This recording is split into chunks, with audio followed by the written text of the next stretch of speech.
down.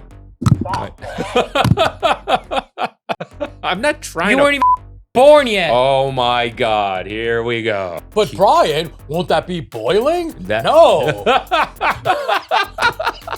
Blondie loves cottage cheese. Yeah? I don't hate it. I don't hate it, yeah, but it's such a like skinny white girl thing. Yeah. I'm like, oh. FutureCanoe has tested a lot of struggle meals with mixed results. Actually, who am I kidding? Most of them are absolutely disgusting. But are you not entertained? Are you not entertained? But today, FutureCanoe shows us something interesting. Foods that started as struggle meals are now luxury delicacies. Snails, caviar, guanciale. Tuh. Disgusting peasant food. I'll take two. And also stay tuned because I'm gonna show you where I get escargot and caviar right here at Le RIVAGE restaurant, Hell's Kitchen's greatest French restaurant. Also shout out to my amazing patron, Matt Herther. Marketing schemes in human history. Started from the bottom, now we're here. The first ingredient we're showcasing today is guanciale, the pork jaw. I guess the pig is not into look maxing because the jawline is fat. It came straight from Italian shepherd culture and is used basically as a preserve. Did you see they showed the fat index on hippos and they're not fat?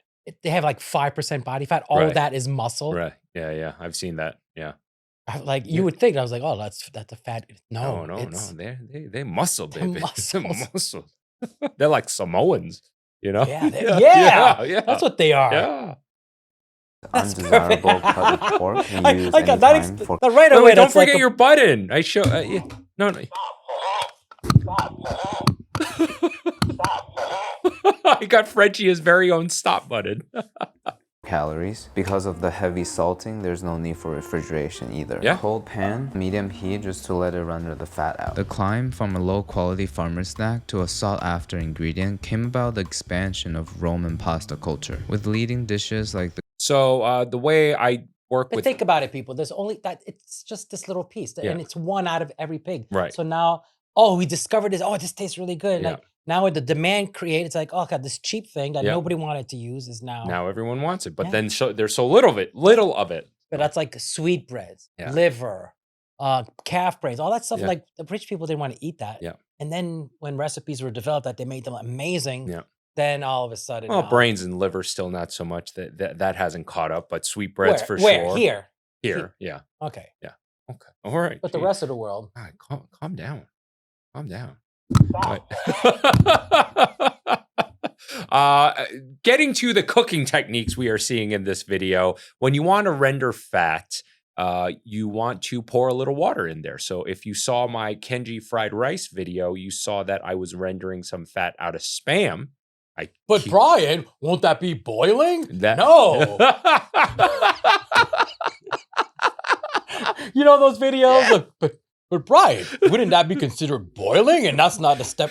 No, let me tell you what's actually happening over there.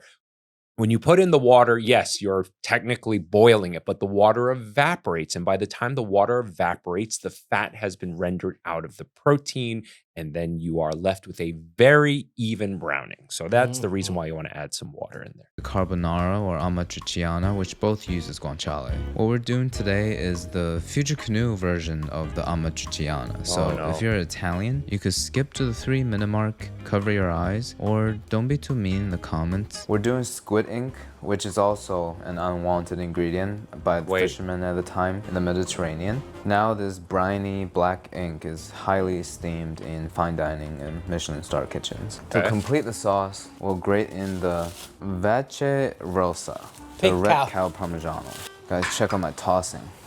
What do you think? Let me know in the comments. Okay, I'm gonna chill with that. So the key to guanciale-based dishes is always the emulsification of the starchy water and the fat. That's what I learned from Jamie Oliver, actually. Use the water to stop the frying. Bit of water. That water and the fat, that is what's going to emulsify to become a creamy sauce. I really do think he's a good chef. It's just, he keeps trying to cook Asian food. Yeah, that's pretty much what it is. You know, we've said it before. We've reacted to stuff where he's not making Asian food and he does just fine, you know? Mix it up and black Stay, noodles. like, you know, Ready stay in for your the lane. bigger Yeah, bite stay in your experience. lane. I definitely have to stay in my lane. Yeah.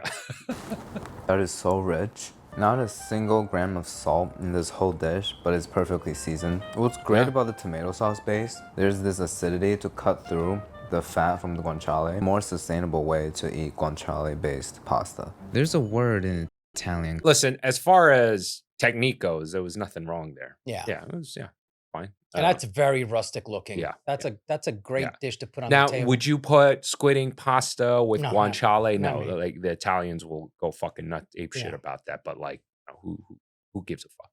Called cucina povera, symbolizing the cooking. culinary phenomenon in Italy where the food of the commoners gets to define the soul of the cuisine. This concept is not only beautiful, but logical. Throughout history, us peasants had to be creative with all ingredients. Rich and powerful people ain't got time to figure out how to make stuff taste good. They're too busy doing sketchy stuff on islands. Oh fuck! You went there. Next one on the list, falafel, is probably the most fiercely contested That looks dish great. in terms of geographical origin. Every single country in that area Oh, that. claims it. I was like, oh man, he made those real nice. It wasn't him. It's not. It's not That's his. not fault. his. Oh.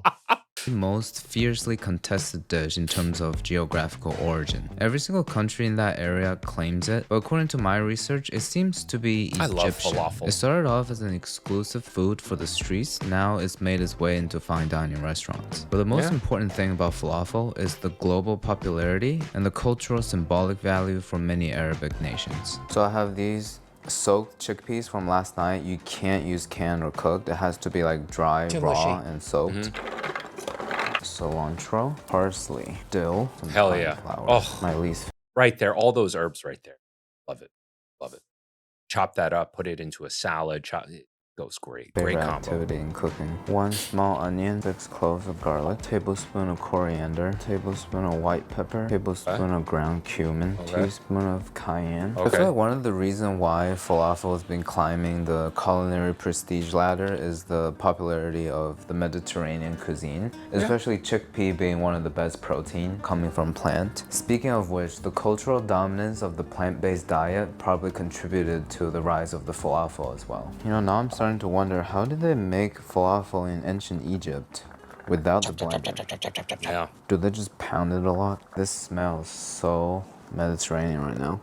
About a teaspoon of baking soda. Okay. You know, a Yeah. good amount of sesame. That's going to aerate it as it cooks. It's going to react with the water inside of it when it's heated up, and then it'll make it a softer mass when you bite into it. It's Wouldn't you interesting have to put see the the baking soda while he was mixing it? I'm sorry? Wouldn't you have put the baking soda while he was mixing it? You could have. Yeah. It would have blended have in it- more evenly. well, but evenly. yeah. Keyword evenly. this chickpea mixture because it reminds me of hummus, and hummus means dirt because it looks like it. The root word hama in ancient Hebrew means both human and Adam, the first human. The beautiful thing is that God created the first human from dirt, so hummus tied everything together. You could even say that chickpeas is the source of life. By the way, don't fact check that. I may have just made it up. Falafel for you! And drop it in. Ah. Another version of the story is that falafel was food for the pharaoh, for the king, because oil would have been way too expensive for the commoners at the time to consume. So in a way, falafel started off as luxury, made it to the street, and came back around. But this is not likely to be true though, according to historians. Those But look terrible. I don't think he blended the chickpea long Yeah, enough, yeah. so it's not It's not- binding together nicely.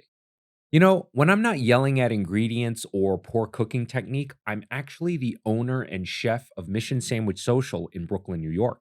So if you ever thought, man, I wish Chef Brian would feed me in real life, well, I have a real restaurant. Yes, I really work there, and you can have something that isn't pixelated. Stop by sometime, let me ruin your diet, and I promise the sandwiches are better than my personality. what do they know?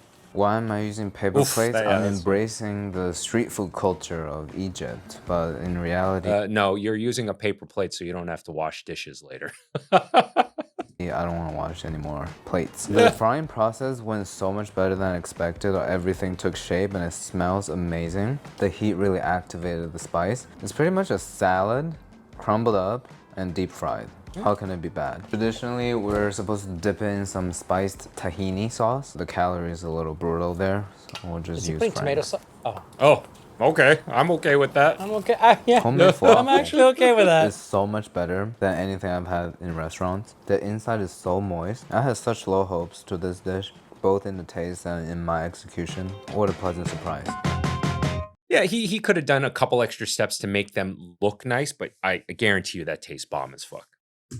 The untold history of ramen described Okay. Oh, it yeah. as a humble fuel of the working class. This is still apparent as in Japan, most ramen shops are in train stations or near offices, like the slot bowl companies in America. It was never supposed to be expensive. The first ramen shop ever to receive a Michelin star was in 2016. I guess it was a pretty good year. Tsuda in Tokyo marked the official presence of ramen. Dude, this is going to be the video I do the French onion ramen, Mm, and I'm still going to do the coq au vin ramen. yeah. Yeah, and then But are you gonna do the so will the stock be the coq au vin sauce? Yeah.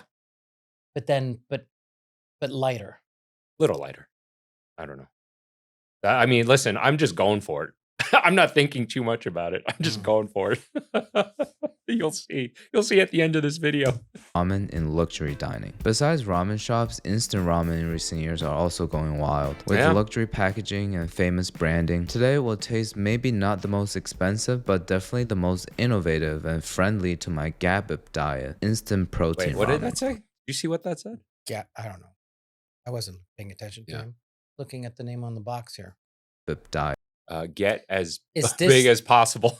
Is this a protein ramen? I guess so. That's what I'm assuming. Instant protein ramen. Oh, there Well, you go. this will be my last time buying from Instagram ads because it told me 3 to 5 days of arrival time and it took 3 weeks. If this video doesn't get published in February, I blame this company. We have 3 different kinds of flavors: black garlic, tom yum, and spicy beef. The macro is supposed to be really good. 350 calories, 14 grams of fat, 29 grams of carbohydrate, 11 of which is fiber, and 28 grams of protein, which is insane for a bag of ramen. Apparently they're most famous for their black garlic flavor. Love black and garlic. we're gonna do that first. Yes, I started in cold water because it really doesn't make a difference. It's not like boiling water will make it healthy. Wait, but this ramen's already healthy. Seems like these noodles are a bit more fragile than the regular ramen. Yeah, Black well, garlic chicken. because there's a lot more protein, right? If there's more gluten, if there's more... undercook it. Like that's an al dente. If you like al dente, this is the one you should get. Yeah. Oh, by the way, this is entirely vegan. Oh, I'm sorry. So what I was saying is the more stuff you put into a noodle made with wheat flour, the less stable it's going to be, right? Because you're basically preventing the gluten from binding together and giving it that strength. That's what gluten does. There's no chicken in this. I doubt that there's black garlic. Smells just like the Maruchan chicken. Let's give it a slurp. The noodle is actually not as fragile as I expected. The texture has a hint of that vegan meat we made a couple episodes ago. Over here. What? And the broth has a medicinal aftertaste. I don't think I'll buy it again. I feel just a tiny bit scammed. We've done oxtail once before in the beef parts video where I ate testicles, but this butcher's place I ate testicles recently. Where? Rocky Mountain? No, lamb fries. Oh. Ballsack, the Jaws of Death from Guar made it for me when I was in Richmond. Oh yeah. Lost Becomes played in Richmond, Was it Virginia. good? It's Chalky. No, it wasn't chalky at all. It was like the texture of a fucking chicken nugget, but it was a little aftertaste. It got me a little queasy. It did get me a little. First bite was good. Second bite, I was like, Oh no. yeah, it was had this really funky after flavor that I was not a fan of. Getting more unaffordable each day. I shamed my Jamaican grandmas last time, so to make it up to you, I'll take you to see the best. Park hunting. Finally got a bench. Let's rip into it. It smells so good. That looks so good. Dark, rich, braised oxtail all shredded up. The fat distribution is about to be amazing. All right, let's give it a bite. I'm so fucking Red hungry wine, right now. Spices, pepper, all the aromatics broken down. You don't even feel like you're eating oxtail. It's It like kind of blends it's like pulled beef bourguignon. Yeah. Essentially, you know. into the cheese. Low and slow. That's it. Almost. Plantain. the I'm fucking outside hungry. gets kind of dried up. So it tastes like a raisin, like a big banana raisin. Might be the best plantain I've ever had. Not that I eat a lot of them, but it's blowing my mind a little. This whole meal was $28. Gonna have to give it a 9.5. I will certainly be back for this. Dude. This is why my profit margin sucks. Yeah. Everything's fucking. People are paying $30 for that. Yeah. Yeah, dude, everything's fucking expensive now. Everything. Unbelievable. Our next ingredient quite literally climbed to the top. The earliest record of escargot traces back to ancient Rome, when lower-class peasants ate garden snails and the ruling class ate farmed snails for the fattened diet. And the earliest recipe written is called ramen or whatever, from the 14th How do you say that? Le ménagier de Paris. There we go. Ménagier. What he said. century, signaling its prominence in French cuisine. Today we're cooking something similar to that. Probably the simplest dish of the day, starting with a compound butter, thyme, But let's be parsley, honest here. half an Like, if you just gave me like a plain snail, I'd be like, gross. Right. Yeah. The only reason why it's delicious as fuck is there's a shit ton of butter, Yeah. salt, and fucking herbs. It was just a way, they figure out a way to swallow something nasty. Right. onion, tablespoon of sushi vinegar, and a touch of nutmeg. Nutmeg and snail, two things I don't want anything to do with. Escargot's upper-class image is most likely linked to French old cuisine. Similar to oysters, it was just once a commoner's protein. The moral of the story is that French chefs know how to PR. Main character of the day, 2 dozen, very large. This is Those my are first expensive. time seeing snail or cooking with it, because I've never just woke up one day and go, I feel like eating some snails today. That never happened. Let's take a look. Oi. Okay, some of that juice just splashed into my face. It is very large. Oh, you know what this looks like? Like a really badly cut shiitake mushroom. I also got snail plates with the compound butter. Spread it onto these dishes. Oh, more butter, more better. A little bit of butter. I wonder what was the logic. The first person who had snails Hungry. just singing, crawling, Hungry. plants, eating leaves. Let me try it real quick. But still better than the first person who drank milk. That guy's a weirdo. He got that from a comedy bit. I think he got that from like Bill Burr or something like that. Degree oven for 10 minutes. They might crawl slow, but they cook fast. You see a little bit of browning on the side, that means it's cooked through. Turn on max broil, and just to give it a nice crispy top. All right, I never thought I'd say this, but let's eat the snail. It's some You know bread. this baked onion? It's kind of hurting my eye. Snail tastes like the mixture in between a clam and a mushroom. It's kind of chewy, but all I taste is just the compound butter. I think Exactly. snail itself might have no taste. Is that why people like it? So to take on this butter? I'll give it a 7. I would finish it, but I don't think I'll order it at a restaurant. I order it every time at the restaurant. This restaurant, Le Rivage, 340 West 46th Street, in the heart of New York. Hell's Kitchen. I was trying to lip sync. to you. Hey, my band Lost Becomes is hitting the road in 2026, and I'd love to see you at the show. April 17th, Pub on Park, Cranston, Rhode Island. April 18th, Midnights, Brattleboro, Vermont. May 15th, The Bungalow, Manchester, New Hampshire. May 16th, The Heavy Culture Cooperative, East Hampton, Massachusetts. June 4th, The Broadway, Brooklyn, New York. June 5th, SLC Arts, Potsdam, New York. June 6th, Monopole, Plattsburgh, New York. July 10th, Ralph's Rock Diner, Worcester, Massachusetts. And July 11th, the Silent Pendulum Records Showcase in Poughkeepsie, New York. Now's your chance to come meet me in person, watch a killer heavy metal show, and I'll see you there. I have all the aromatics chopped. For the meat, we're gonna do chorizo and chicken, looking kind of purple. Sell-by date is February 24th, and today is the 27th. You're good. It doesn't fine. smell that bad. Cut into large chunks. Oyster. We don't have to circumcise it. Cut into chunks. Brand new paella pan. Very flat, wide opening to evaporate the water. We're gonna put in a lot of seasoning later. That's why I'm not doing anything to the chicken right now. I know now we see pretty much only seafood paella. Originally, they used undesirable meat like rabbit, beef offal, cured pork. And it's never supposed to be a fancy dish. It's like a peasant, quick anything put in the rice type of thing. With all the flavor left in the pan, start sauteing our vegetables. Very nice. Beautiful. The moisture from the vegetables is gonna collect all the fond. So we'll give it some paprika, some bay leaf, fresh tomatoes, which I don't have, but I have some. I wouldn't put the bay leaf now. Puree. Yeah. As we start seeing caramelization happening, we glaze it. About 1/3 of a cup of wine. For the rice, we have What kind to of wine use is that? It was very Very, clear. very light. Valencia arose. And the most traditional way to add it is kind of like pour it in a crucifixion pattern. Supposedly this will give the food some like good luck, maybe. Not sure if it's related to Catholicism, but this pattern definitely looks cool, like a shield. That was 2 cups of rice. We do 5 cups of chicken stock. Some saffron to give it that nice herbal flavor as it simmers for 20 minutes or so. So it's been simmering for about 6-7 minutes. Add in the protein from earlier, the juice. Take 2 towels and just shimmy. This step is to make sure all the rice is even, so when it gets reduced down, we have that classic flat paella look. Not really working because the meat is too big. She never said that. Let's give it another try. Is he putting it in the oven? No, he's trying to get it as flat as possible, but it's pretty much there.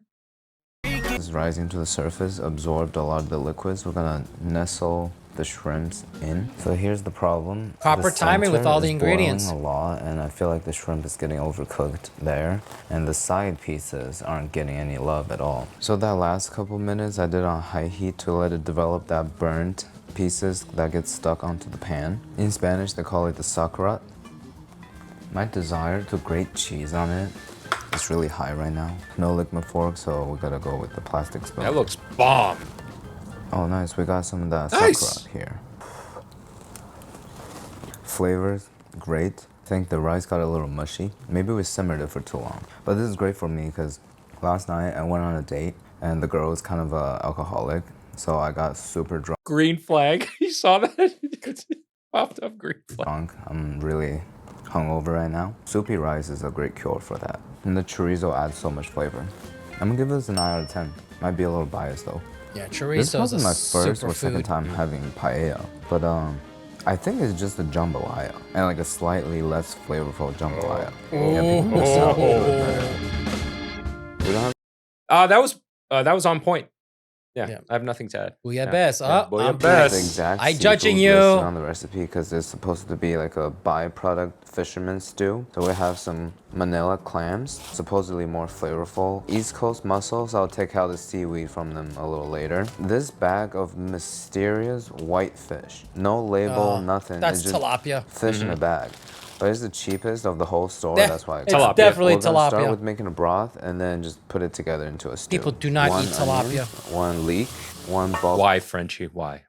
Oh, What do tilapia eat? Tell them. no, Doo-doo. doo-doo. Doo-doo. They use them to eat pure. Doo-doo. Say doo-doo. Of fennel. The flavors from these 3 I vegetables love balance fennel. the seafood very well. 3 cloves of garlic, the dough from the fennel, thyme, rosemary, bay leaf, parsley. 2 fresh Roma tomatoes. I feel like I'm tending a bar. And we're supposed to add in some fish bones and shrimp shells to give it that seafood broth flavor. I don't have any of those, so I think we should sacrifice a Wait, few wait, to wait. make What? the collective. No, you're supposed to make your broth and then you gotta. Oh, We'll pour the soup How back is it- into the pot. So he's gotta pick through it. no, he strained it. He just made a broth with some of the primo stuff, which is not what you do. But listen, if this was a restaurant setting, you would have a ton of lobster shells and shrimp heads and shrimp shells and all that stuff, and that's what you would put into the stock to make for your bouillabaisse. Once the stock come into a boil, it turns into literally the easiest dish of all time. We just drop everything in. The volume. So he literally really used grew. the prime ingredients to make his stock. Yeah. Which listen, like Listen, he had nothing else. yeah, it's, Okay. it's fine. As the muscles become erect, Oh, and a I squeeze love of lemon. bouillabaisse. Usually, my tolerance for bad lemon is really high, but this one's scaring me a little bit. Maybe we can try a squeeze of orange with the broth first. Wow, so fresh and flavorful. Clam, shrimp, and some of that mysterious This is where like white cognac and vermouth would come in handy. Yeah. All the seafood are sourced from questionable stores, so this is exceeding my expectations. For a good bouillabaisse, the only thing you need to worry about is making a great stock. Yeah. Once that's established, you can just toss everything in, and it'll turn out great. 9 out of 10. Yeah, listen, if you have great seafood to start with, you don't actually need to do much to it to make it amazing. So the fact that you have this amazing stock you're cooking it in, you're golden. You're golden. Before omakase, Nobu, and places that look Nobu but not actually Nobu, sushi was served in the streets. All the fish were cured, rice was seasoned with vinegar, sugar, and salt so it doesn't grow mold. But once Japanese chefs switched from preserved fish to fresh fish, sushi got completely elevated to luxury. While I do very much appreciate the cuisine, my second date with the alcoholic girl is to a sushi spot, I am a little scared of how expensive it's getting. It's a piece of fish and rice, man. At a certain point, you gotta chill out. Listen, hot take, most of the sushi you have is fucking overpriced. Yes. I'm sorry. Way overpriced. Yeah. And me and Blondie was definitely overpaid Tuesday night for a sushi of Gary. Yeah, and takeout. Like, we're not even sitting there. Yeah. And it was just, we took the 2 tuna Garys. I took 1 sushi Gary. She had a gyoza. No, it was like $300. Yeah, no denying. Takeout. No denying there is skill that is needed to make sushi, but there's one thing that the sushi industry had done very well is maintain an elevated look, an elevated aura to it, so that they can charge the higher prices. But yeah, fucking most of the time, way overpriced in my opinion. Yeah, well, Sushi like, originated. a lot of those overpriced places, there's a lot of theatrics. And there's a story to everything. Like, a lot of bullshit. We raised this little fish and we put in a pond and we watched him grow and then we, Yes, yeah. And then he dived into the water and catch you with his bare hands. It's all fucking fluff. Now, with that said, you're talking to a guy who really likes omakase and likes good sushi, but telling you, how is Becker's place priced? Fantastic. But, priced Reasonable, at least at the time. And that's when they first opened. I felt very well worth it. I did not. Oh, also, now we should mention we're friends with Becker. Mm-hmm. Robbie, the chef, Robbie Genius. Cook, genius guy, worked under Morimoto for a very long time. Check it out. Coral Omakase, amazing omakase place. Took wifey over there. Now, wifey loves omakase, definitely in our top 5. Yeah. And we've had a lot of omakase. So what's your top omakase then? This really, I forgot the name. I have to text my friend. My friend in the Bay Area took me there. It is a tiny, tiny place in the Bay Area, right off the beach. And what do you call it? Like, they live there too. So the sushi, the omakase place is at the front of the house and they live at the back. And it's a father and son. The father's about to retire. The son's taking over. The mom helps with the cashier and pouring the tea and stuff. That is my, to this day, number 1 omakase I've ever had. In the streets, we're gonna keep it as simple as possible. Korean packaged rice. You might be judging me, but I think these turn out to be better than the rice I cooked myself from scratch. See how nice it looks. All right. Those are good. 2 tablespoons vinegar, 2 teaspoons of sugar, 1 teaspoon of salt. Sushi rice in under 2 minutes. I'm gonna lay down. That is a good hack. Nori. Which side is the shiny side to the outside? Shiny side up. It seemed a little. Oof, okay, listen. Your ancestors are not happy. It's a little hacky. Yeah, for sure. Check out my sushi that I made at the outro of the Uncle Roger Reacts to Morimoto. I feel I've always wanted to do sushi, but I feel like my OCD, I would be over the top. Yeah, you'd perform seppuku. You fucking see rice kernels all over the place. Oh, I cannot do this. Oh. Stacking this paper. Funny thing is, young nigga just getting this started, homie. You can ask around. Niggas gonna say this how I get down. I don't lack for a thing for the Not bad, huh? Oof, a little rough. A little rough. So why did I use the sushi mat? Oh, The FutureCanoe fuck. omakase right here. The signature dish of the new Japanese cuisine. I think I should submit this picture. You gotta fucking admire this dude. I mean, this is what makes him incredible. Yeah, just no fucks given. To the Michelin Guide and see if they can award me a star. Earlier, you guys saw that the rice is a little hot, so I rested it till the rice cooled down, and it looks like the entire dish got better. I think the key to cooking is just patience. So let's give it a taste, huh? That's very good. It almost tastes. I'm over salmon sushi. Yeah? Yeah. I still like salmon sushi. Yeah, A lot of salmon most of the salmon you're having is farmed. Yeah. Farm salmon, it can be very questionable. Listen, king salmon, Nova Scotia salmon, wild caught salmon, essentially, it is pricey. But man, The more north, the colder the waters, the Yeah, better the yeah. salmon. a couple things that you will see from wild caught salmon is the color is usually deeper. Yeah. You could tell right away. You can tell right away, but also the cells, those white lines, they're closer together. That's another sign. Not always, there are certain parts of the salmon, even in farm raised, they're closer together like that. But they're more natural, so they're not as fatty. They're not fucking plumped They're up. leaner, Yeah, which is why the fatty part on those salmon Yeah. are expensive. Yeah. Because it's less, yeah, it's- this salmon had a lot of fat. yeah. The one in the roll is definitely farm raised. Yeah. The one on the top corner could It's potentially all the be same. king. They're not using 3 different salmon. Oh no, I mean, well, the nigiri, the handmade one, and the roll definitely farm raised, but that top one in the corner could potentially be king salmon. That's why they give you so little. Yeah, because remember I used to have a sushi place. We carried 2 types of salmon. Do you remember I used to own a Japanese restaurant? Yeah, I'm not trying. You to weren't even flex fucking on- born yet. Oh my god, here we go. Par with if I got it. Yeah, that's me telling you to stop. Stop. Oh. From a restaurant. This was a successful experiment.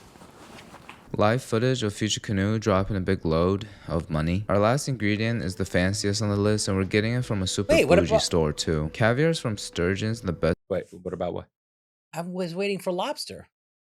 Oh, well, let's keep watching. Most of them are from the Russian Caspian Sea. Sturgeon meat tastes like shit, so fishermen can't sell it. It was once so abundant that they were seen as pests, so people would catch them, gut their eggs out, preserve those eggs, and serve at local bars as a free snack. Because of overfishing and habitat damage, sturgeons in the Caspian Sea are extremely rare now, directly contributing to the insane prices of caviar. Chinese Rarity now leads are to making luxury. fake- Yeah. The supply Fake demand. There's a Yeah. lot of it out there now. Well, there's also a lot of farm raised Chinese caviar You know too. what? Was that the chair? Was that your butthole? No, that was the chair. Yeah, right. Oh, there it is. But you know what caviar is trying to become a thing? Snail caviar. Snail caviar, Yeah, really? and it's white, pure white. Interesting. Oh, Google it. okay. Google that shit. Right now? Yeah, we right gotta now. finish the. Yeah, finish but we're in the video. middle of Man, caviar, sure. so I love this bag. I think I'm gonna keep it. The caviar that's what you're key paying they for. gave us. Beautiful. Petrosian is not my. And apparently No. we're not supposed to use a metal No metal. No metal. No, you want a pearl spoon. I Ivory, pearl. spoon because it has chemical reactions. I think I got a pearl caviar set for Christmas last year. I'm gonna try to see if I can find it. Oh, here it is. You know, when I first got it, I thought it was Oh, like wow. one of those look-maxing face massager. It's caviar spoon. This is the smallest fucking egg I've ever seen. Is he gonna make blinis? Wow. Yeah. The one time, I went to PA's apartment and his mom made a bunch of bellinis for the weekend, and he just tossed that whole pan full of bellinis into the fridge. I went back to New York, came back to Boston the next week. The bellinis are still there, but now full of mold. And he never got rid of it until his mom visited again a month later, and his whole house smelled like bellini mold. Yeah, so making this kind of reminded me of that. Those are nice. Those are beautiful. Those are picture perfect. Sour cream. Yes. Probably the most expensive dish we've made on the channel so far. Honestly, it looks the least appetizing.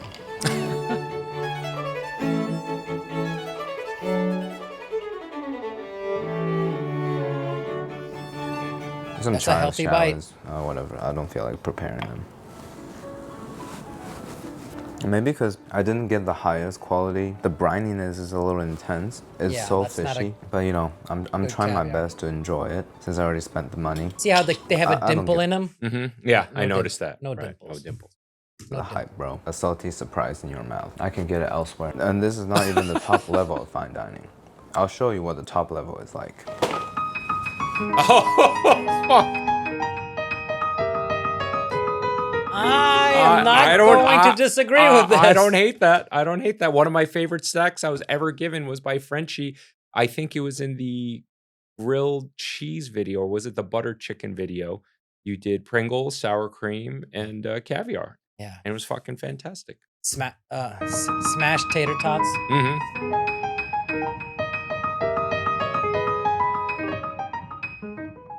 I really love the packaging of the dino nuggets. Chicken You would breast, have this no at home. artificial flavor, and a great source of omega-3.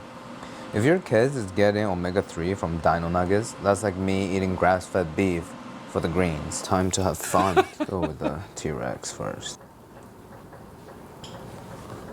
I'm down with that. You know, the more I eat it, the more briny it gets. Now it's starting to taste like oysters at happy hour, right before they spoil. Maybe I just have a peasant palate. But this does not taste good. I guess I just don't belong here. No, Let's make you didn't get good quality chicken caviar, sandwich. that's all. Nice. I don't hate that. I don't hate This that is at the all. thing. Eating dino nuggets and close my eyes, I can almost taste childhood memories Listen, of. McDonald's nuggets Yeah. with sour cream. That Oh, I may have to do this as an outro. My parents getting a divorce. Nostalgic. Now let's get back to the modern times and make some observations of what kind of ingredients are currently stepping into the realm of luxury. First one being tallow. Up until 5 years ago, I've only heard of tallow being turned into soap, or Bill Burr's family cooked cubed steak with it. Now beef tallow is everywhere. I partly blame Guga for that, so I got us a tub. Let's see what the hype is all about. It's a Guga. I totally did not expect this container to be this huge. What am I gonna use with this never-ending Wagyu tallow? I have met people that rub this on their face. Yeah. They're also I firm do. believers of random cryptocurrency, so I'm weighing my options. Is Come this on, pull that Haagen-Dazs off. or Wagyu beef tallow? Smooth, yo. All right, let's load it up. I'm gonna fry the shit out of these eggs. Oh, That's gonna be good. oh yeah.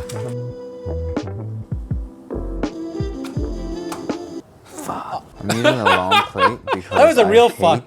My pancakes and syrup touched my savory side of the plate. Like, what are we doing here? Just trying to enjoy my breakfast. Oh, But yeah, the key to baby. solving that is just to have pancakes last. I am fucking bricked up right now, bro. That was like a finishing touch. Take a bite of the bacon. Maple syrup, healthier than honey. Swine fat. Not swine, beef fat. Yeah, true. Yeah. Swine is pig. I fucking love eggs when they get crispy like that. Oh, yeah. Yeah, I'm super into it. Okay, I have to say, the tallow adds kind of like a layer of animalisticness. Kind of starting to taste like fried chicken. I'm surprised that the egg has the potential to become like chicken. From looking at our earlier recipes, I think we can all agree that health trends sometimes greatly affect the price of an ingredient. As a lot of you guys know, my spring semester started and a lot of my female classmates have been obsessed with cottage cheese. They put it on avocado toast and stuff, but recently a particular type of slop bowl have been taking over school. My friend Blondie Taylor loves sent me this cottage cheese. picture. Yeah? I don't hate it. I don't hate it, yeah, but it's such a like skinny white girl food. Yeah.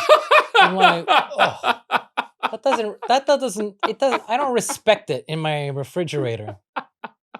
And it looks like my mom cooked it. So let's try our best to replicate it. See, we're using tallow again. Keep the continuity going. With this tallow, we'll sear up the ground beef exactly how we would. Wait, in a what are we? taco. Is this for the cottage cheese. all this for the Yeah, cottage he's cheese? doing a cottage cheese bowl. Not Tuesday, but we're partying up in my pants.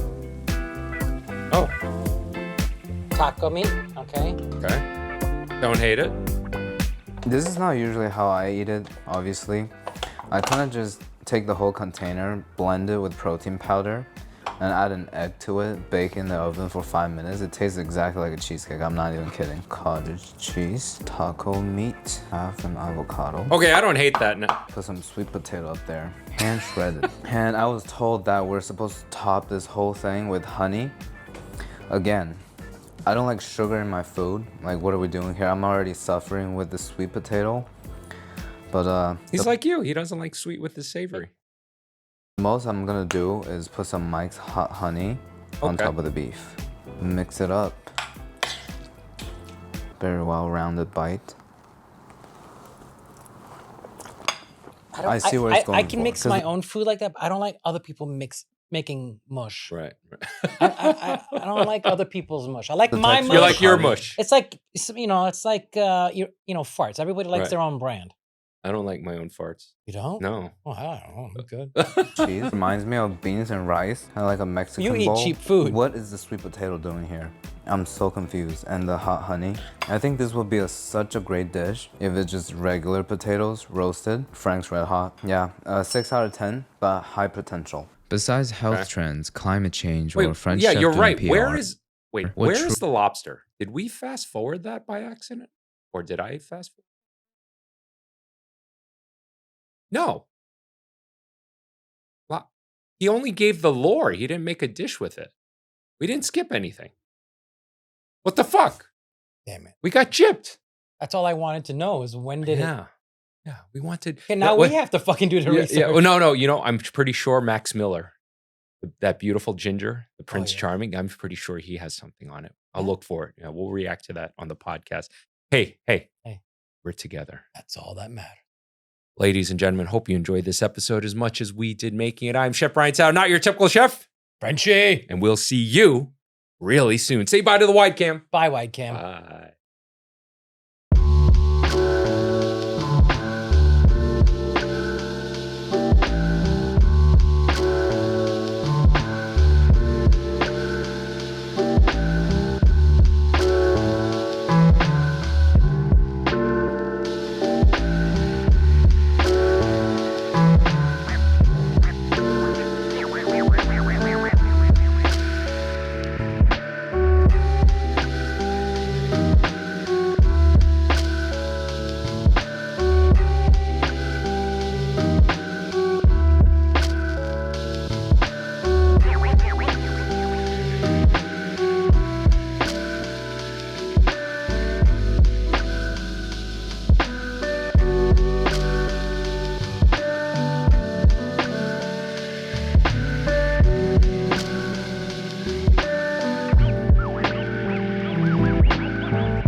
Before we close out this episode, I want to say thank you to all of my amazing patrons. Thank you so much for your support. And for the rest of you, please consider becoming a patron by clicking the link in the description below. By becoming a patron, you get to take advantage of some awesome perks like early access to new episodes and patron exclusive content.